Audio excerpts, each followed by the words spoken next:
A wooden toll gate went up on the Brooklyn side of the bridge one morning, hammered together by a man who believed with total sincerity that he now owned one of the largest and most famous structures in the Western Hemisphere.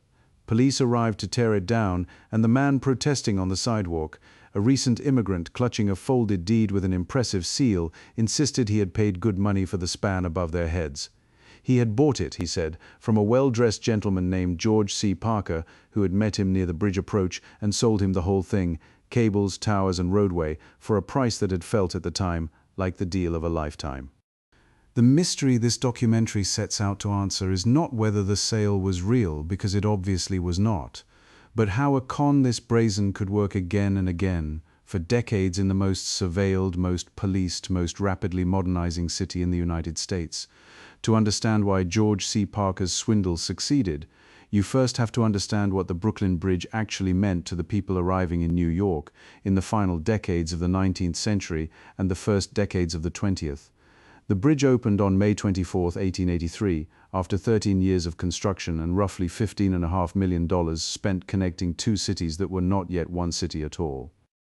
Brooklyn was still its own independent municipality then, the third largest in the country, and it would not merge with Manhattan, Queens, the Bronx, and Staten Island into the 5 boroughs of a consolidated New York City until January 1, 1898. The bridge itself was already a legend before Parker ever set foot near it. John A. Roebling, the engineer who designed it, died of tetanus in 1869 after an accident while surveying the site, before construction even began. His son, Washington Roebling, took over the project and was left partially paralyzed by decompression sickness, what the workers called caisson disease, from time spent in the pressurized chambers beneath the East River. It was Washington's wife, Emily Warren Roebling, who studied engineering herself and effectively managed the site for years while her husband was incapacitated, making her one of the most consequential and least credited figures in the history of American infrastructure.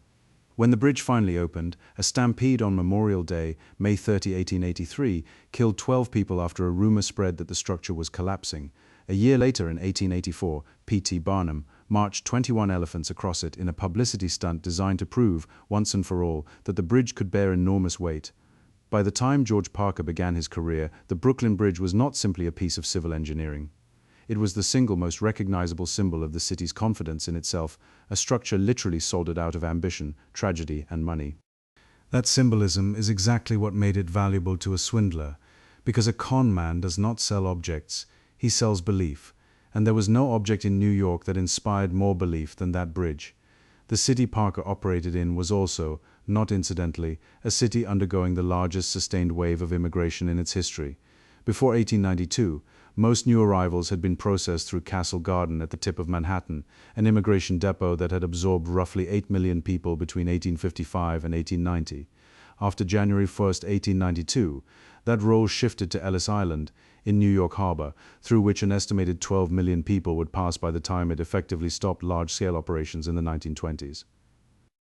These newcomers stepped off ships into a city whose systems, spoken language, property laws, and street geography were completely foreign to them. Many had crossed an ocean carrying documents in languages that clerks barely glanced at. Many had come from places where a stamp, a seal, and a confident, official-sounding voice were exactly what made a piece of paper real. New York was, in other words, full of people who were primed to trust the appearance of bureaucratic authority, and George Parker understood that better than almost anyone working the docks, the ferry landings, and the streets around City Hall. Very little about Parker's early life is documented with certainty, and that itself is worth pausing on, because it tells you something about how such a long-running fraud could survive so long. He is generally reported to have been born around 1860, and to have begun his career as a confidence man sometime in the 1880s or 1890s, working the classic short cons that were common in Gilded Age New York, three-card monte on street corners, the gold brick swindle, and small-time real estate deception aimed at rural visitors and green immigrants unfamiliar with how deeds and titles actually functioned. What set Parker apart from the pickpockets and monte dealers crowding the same blocks was patience and production value. He did not want a $5 score. He wanted repeat business on a scale nobody else in his line of work was attempting, and he built an entire theatrical apparatus to support it. His operation, as described in newspaper accounts, and later court testimony gathered at the time of his final arrest, depended on props most swindlers never bothered to acquire. He kept forged deeds, elaborate documents printed with ornate lettering and stamped with fabricated notary seals, designed to look exactly like the kind of paperwork a buyer would expect to receive from the Manhattan Hall of Records or the Kings County Register's office. He is said to have maintained at least one small office near the bridge approach, sometimes described as little more than a desk and a few chairs, other times as a slightly more substantial storefront, where he could receive a mark, spread documents across a table, and perform the unhurried choreography of a legitimate closing. He would claim, depending on the day and the audience, to be a descendant of the family that had originally financed the bridge, or an executor handling an estate that included the span as an asset, or simply an agent representing owners eager to sell before city taxes rose. He offered installment plans. He haggled convincingly, letting a buyer feel they had won a small victory on price, which is one of the oldest tricks in the confidence man's repertoire, because a person who believes they negotiated a deal is far less likely to suspect the deal itself is fictional. Parker's targets were chosen with a predator's precision. He worked the areas around the docks and the approaches to the bridge, watching for newly arrived immigrants who carried the unmistakable signs of unfamiliarity with the city, hesitant English, unfamiliar currency habits, a tendency to defer to anyone who projected official confidence. He also targeted visitors freshly arrived from rural parts of the country, farmers and small businessmen who had come to New York, hoping to make an investment, and who had heard correctly that the city's real estate had made fortunes for men with far less capital than they carried. To these buyers, owning the Brooklyn Bridge did not sound like a joke. It sounded like the single greatest investment available anywhere in the country, a toll structure crossing one of the busiest waterways on Earth, generating revenue from every wagon, pedestrian and streetcar that used it. The bridge did, in fact, charge real tolls in its early decades. A penny for pedestrians, a few cents for horse and rider, a nickel for a horse-drawn vehicle and driver, and that authentic detail made Parker's pitchland even harder. He was not asking buyers to believe something absurd. He was asking them to believe something that was, in every particular except legal ownership, completely true. The sales themselves reportedly followed a familiar rhythm, and it is here that the documentary's title earns its full weight, because Parker did not run this scheme once or twice as a lucky score. According to the accounts that survive from his final trial and the press coverage surrounding it, prosecutors and reporters described him selling the bridge with such frequency across his career that the phrase "twice a week" became attached to him almost as a nickname, a shorthand for a fraud repeated so often it stopped sounding like a story and started sounding like a schedule. It is worth being honest about how firm that specific figure is. No ledger survives cataloging every sale Parker made, and the exact tempo of his fraud across nearly 4 decades cannot be reconstructed with the precision a modern investigator would want. What is documented in newspaper coverage and court records from the period is that his sales were frequent enough and repeated enough over such a long stretch of years, that twice a week entered the vocabulary used to describe him at the time, and that phrase has followed him into every account written since. The most vivid and most repeatedly cited consequence of Parker's fraud was the recurring spectacle of new owners attempting to act on their purchase. More than once, according to period accounts, a buyer who believed he now held title to the bridge attempted to erect a barrier or a makeshift toll booth at one of the approaches, intending to charge passing pedestrians and wagon drivers for the privilege of crossing what he sincerely believed was his private property. Police officers, called by confused commuters or by bridge officials, would arrive to find a bewildered new immigrant standing beside a hand-built gate, holding paperwork that looked at a glance entirely official. Untangling the situation required patient explanation that the Brooklyn Bridge belonged to the city of New York, that no private citizen held title to it, and that whatever document the man was holding, however impressive its seal, was worthless. It is one of the more darkly comic recurring images in the folklore of New York policing in this era. An officer standing on a public bridge, trying to convince a taxpayer that he had, in fact, been robbed, not blessed, and that the transaction he was so proud of completing was the very reason he was now in trouble with the law rather than in business. The bridge was Parker's signature property, but it was never his only one, and the breadth of his catalogue reveals just how deeply he understood the psychology of the confidence game. He is credited, again through period reporting and later court testimony, with selling Madison Square Garden, the entertainment venue then standing at Madison Avenue and 26th Street, to buyers who imagined themselves suddenly in the business of hosting prize fights and circuses. He is said to have sold Grant's tomb, the granite mausoleum on Riverside Drive in Manhattan, holding the remains of Ulysses S. Grant and his wife Julia, dedicated in 1897 after a public subscription campaign that had raised roughly $600,000 from more than 90,000 donors, a monument government whose fame made it an obvious target for a man selling illusions of ownership. According to some accounts, he even offered the Statue of Liberty itself, and one buyer, believing he had purchased Grant's tomb outright, reportedly showed up intending to charge admission and was startled to discover the tomb was, and had always been, federal property maintained without a gate fee. Each of these properties shared a quality that made them ideal for Parker's purposes: immense fame paired with the public's vague but genuine uncertainty about who actually administered or owned them. Most New Yorkers, then as now, could not have told you off the top of their heads which agency technically held title to a municipal monument, and Parker exploited that gap in ordinary civic knowledge as ruthlessly as he exploited the unfamiliarity of new immigrants. The obvious question is how a fraud this repetitive avoided serious consequences for so long, and the answer lies in the machinery and the gaps of turn-of-the-century New York law enforcement and civic administration. The consolidation of the 5 boroughs in 1898 had unified city government on paper, but property records, court jurisdictions, and police precincts still operated with considerable friction between Manhattan and Brooklyn, which remained separate counties, New York County and Kings County respectively, each with its own district attorney and its own courts. A fraud committed on the Manhattan approach of the bridge might implicate one jurisdiction, while its consequences played out on the Brooklyn side under another. Verifying a deed required a buyer, or a skeptical bystander, to actually travel to the Hall of Records and cross-reference paperwork against a system that was itself still transitioning from handwritten ledgers toward more modern indexing. Many victims, moreover, never reported the fraud at all, out of simple embarrassment, a reluctance to admit in public to police officers or to family members back home that they had handed over their savings for a joke. Immigrant victims in particular often carried a deep and reasonable wariness of American police and courts, shaped by experiences with authority in the countries they had left, and many calculated, correctly or not, that reporting the crime carried more risk to themselves than simply absorbing the loss and staying silent. Parker's genius, if that word can be used for a career built on theft, was recognizing that shame is a more reliable form of protection for a con man than any lock or alibi. That does not mean he operated without consequence.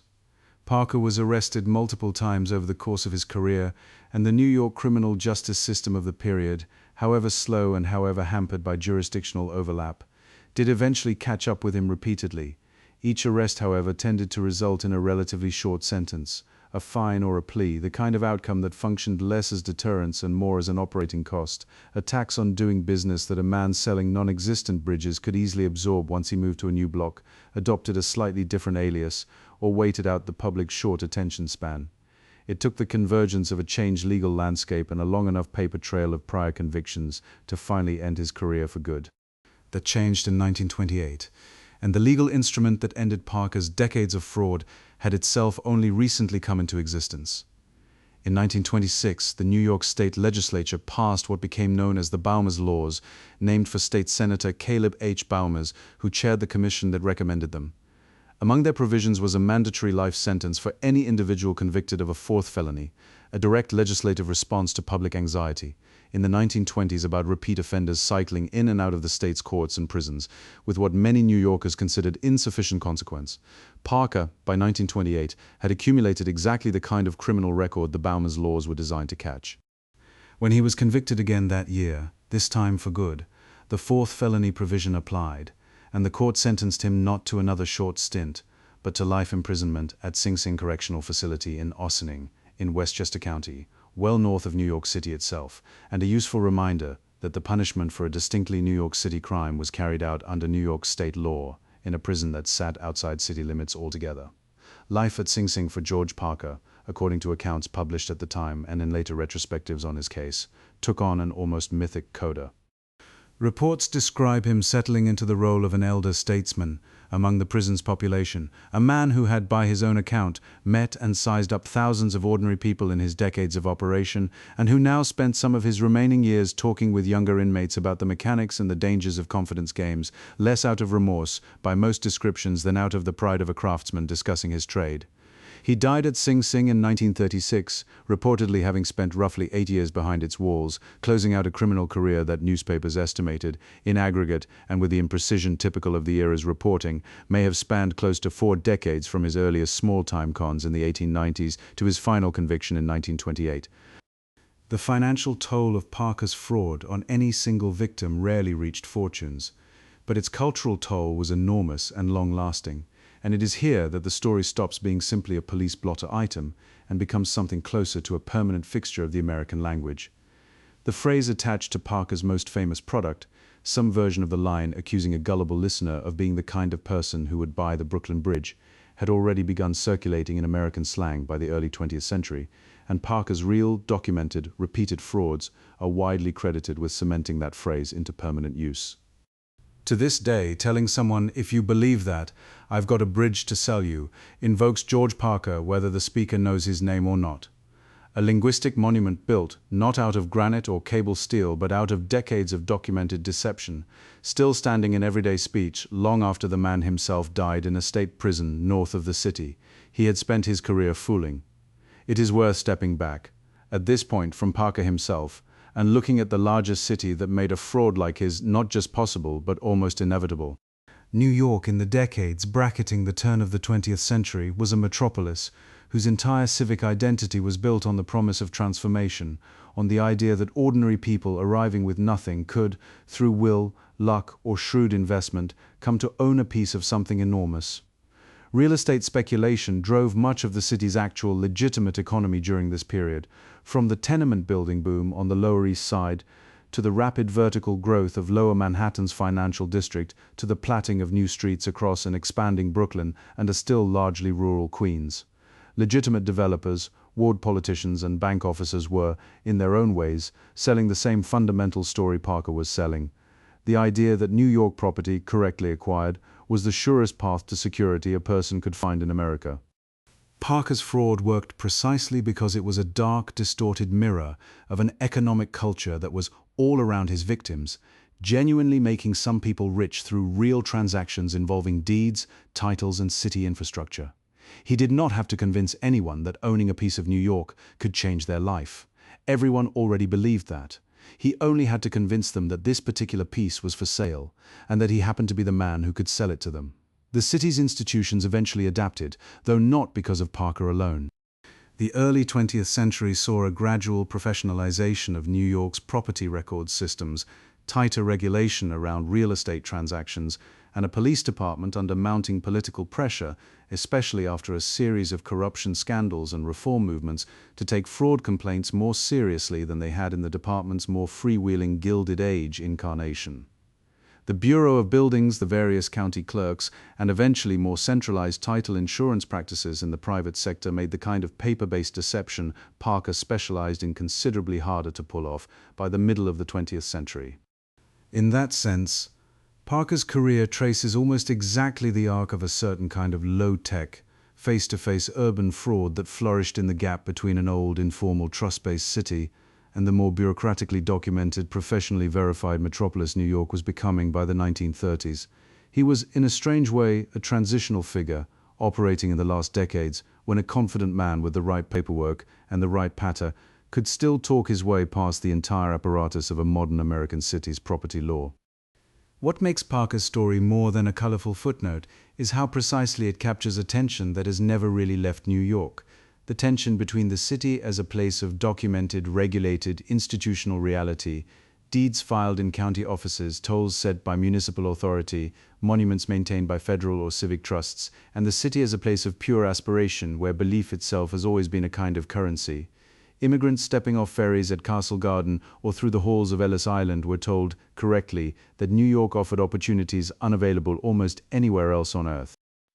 George Parker simply positioned himself at the exact point where that true promise met a new arrival's understandable inability to distinguish a real opportunity from an elaborate fiction, and he built a career, and eventually a permanent place in the language, out of that narrow but endlessly renewable gap.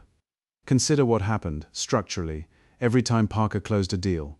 A stranger arrived in a city he did not fully understand, carrying money he had often saved across years of labor, sometimes across an ocean crossing that had itself been a gamble on the promise of American opportunity. He was met by a man who spoke with total assurance, who produced documents dense with the visual language of legitimacy, who negotiated in a way that made the buyer feel shrewd rather than desperate, and who then vanished into a city so large and so anonymous that finding him again, once the fraud was discovered, was nearly impossible. Every element of that transaction depended on conditions specific to New York at that moment in its history, its scale, its speed of growth, its enormous and continuous influx of newcomers, its famously inadequate coordination between boroughs and counties that had only recently been forced into a single municipal government, and its cultural mythology of instant transformation through property and investment. Move Parker's exact routine to a small town, and it collapses instantly. Because everyone in a small town already knows who owns the bridge. Only a city of New York's size, speed, and churn could produce and sustain for decades victims willing to believe that its most famous structure might simply be for sale to whoever happened to be standing nearby with the right piece of paper. The final image worth holding on to is not the bridge itself, gleaming and permanent above the East River, still one of the most photographed structures in the country, still carrying pedestrians, cyclists, and traffic between Manhattan and Brooklyn, more than a century after its opening.